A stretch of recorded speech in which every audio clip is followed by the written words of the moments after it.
आज की कहानी है चोर को ईश्वर दर्शन। किसी गांव में धनीराम नाम का व्यक्ति रहता था। धन के नाम पर उसके पास फूटी कौड़ी नहीं थी। काम धंधे के लिए बहुत हाथ पैर मारे, लेकिन कहीं से कोई जुगाड़ नहीं हो पाया। जब कोई रास्ता नहीं दिखाई दिया तो उसने चोरी करके अपने घर का खर्च चलाना शुरू कर दिया। वह जिस गांव में रहता था उस गांव को छोड़कर आसपास के सभी गांवों में चोरी करता था।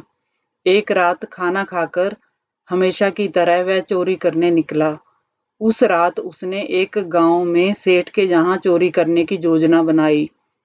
संयोग से उस दिन सेठ के घर श्री हरि की कथा हो रही थी, इसलिए सभी लोग जाग रहे थे। चोर घर के पीछे छिपकर बैठ गया और सबके सोने का इंतजार करने लगा। इसी बीच उसने भी श्री हरि की कथा सुनी। पंडित जी श्री हरि का वर्णन कर रहे थे। सुंदर चमकीले मोती, माणिक्य जड़े वस्त्र, सोने का मुकुट धारण किए, तारों सी चमचमाते मोतियों की माला धारण किए प्रभु प्रकट हुए। जब ये बातें चोर के कान में पड़ी तो उसने सोचा कि ये व्यक्ति जरूर बड़ा मालदार है, इसके घर चोरी करनी चाहिए। पंडित जी से उसका पता पूछने के लिए वह उतावला हो गया। कथा समाप्त करके जैसे ही पंडित जी बाहर निकले, चोर ने उसका पीछा करना शुरू कर दिया। सुनसान जगह देख चोर ने पंडित जी का रास्ता रोक लिया और चाकू दिखाकर बोला, पंडित जल्दी से मुझे अपने उस मालदार सेठ का अता पता बता, जिसके शरीर पर हीरे जवाहरात आदि करोड़ों का माल है। जा अपना झोला झमेला मेरे हवाले कर दे। अचानक से चोर को देख पंडित जी घबरा गए। कोई रास्ता ना देख पंडित जी बोले, भाई वो व्यक्ति जमुना के किनारे के जंगलों में रहता है, गायें चराता है और बांसुरी बजाता है। इतना सुनकर चोर ने अपना रास्ता बदल दिया और उस अनजान व्यक्ति की खोज में निकल पड़ा। उसके दिमाग में पंडित जी की बताई छवि बैठ चुकी थी। बहुत दिनों तक जमुना के जंगलों में वह चोर भटकता रहा, लेकिन वैसा उसे कोई व्यक्ति दिखाई नहीं दिया। भूख और प्यास से हताश और निराश होकर वह एक पेड़ के नीचे बैठ सुस्ताने लगा। तभी उस चोर की आंख लग गई।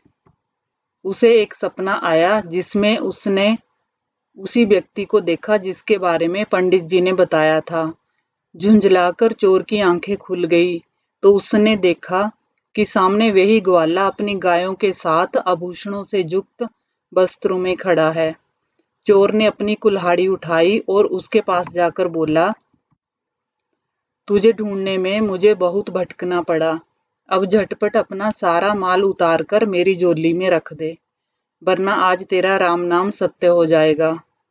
श्री कृष्ण ने मुस्कुराते हुए कहा, भाई उस पेड़ के नीचे मैंने इससे भी ज्यादा माल गाड़ रखा है, तुझे जितना चाहिए ले जाओ।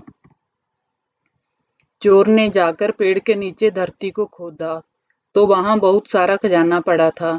चोर खुश हो गया, उसने अपनी झोली भर ली और खुशी खुशी चला गया। चोर के पास धन दौलत की अब कोई कमी नहीं थी। उसने सोचा क्यों ना पंडित जी को धन्यवाद दिया जाए। वह पंडित जी के पास गया और बोला, वाह पंडित जी, आपने क्या मालदार आदमी बताया। एक बार में ही मेरी सारी दरिद्रता दूर हो गई। अब तो सोच रहा हूँ कोई काम धंधा कर लूं। ये सुनकर पंडित जी बोले, बेवकूफ, वो कोई आदमी नहीं, साक्षात भगवान श्री कृष्ण थे। चल मुझे भी उनसे मिलवा। चोर पंडित जी को जमुना के जंगलों में ले गया। प्रभु वहीं गायें चरा रहे थे।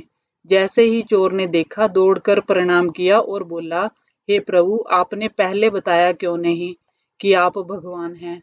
मैंने आपको डराया धमकाया, उसके लिए मुझे माफ कर दीजिए। लेकिन पंडित जी को अब भी कुछ दिखाई नहीं दिया। वह झुंझलाकर बोले, अरे प्रभु कहाँ है और तू किससे बातें कर रहा है। तब चोर ने प्रभु से कहा, हे प्रभु, आप पंडित जी को भी दर्शन दीजिए। प्रभु बोले, देख तू चोर है, लेकिन तेरा विश्वास अटूट है और तेरा हृदय भी सरल है। जो पंडित जी ने कहा वह तूने मान लिया। लेकिन जिस पंडित ने तुझे मेरा पता बताया वो खुद कभी मुझसे मिलने नहीं आया, अतः उनका मुझ में विश्वास भी नहीं, इसलिए उसे दर्शन नहीं हो सकते। इतना कहकर प्रभु हंसने लगे और वहां से अंतर्ध्यान हो गए।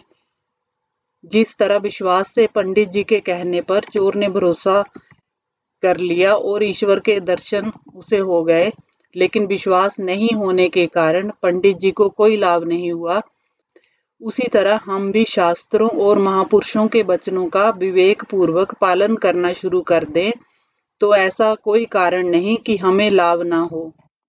आपको ये कहानी कैसी लगी? अच्छी लगी हो तो वीडियो को लाइक करें, चैनल को सब्सक्राइब करें। कहानी को अंत तक सुनने के लिए आप सभी का धन्यवाद।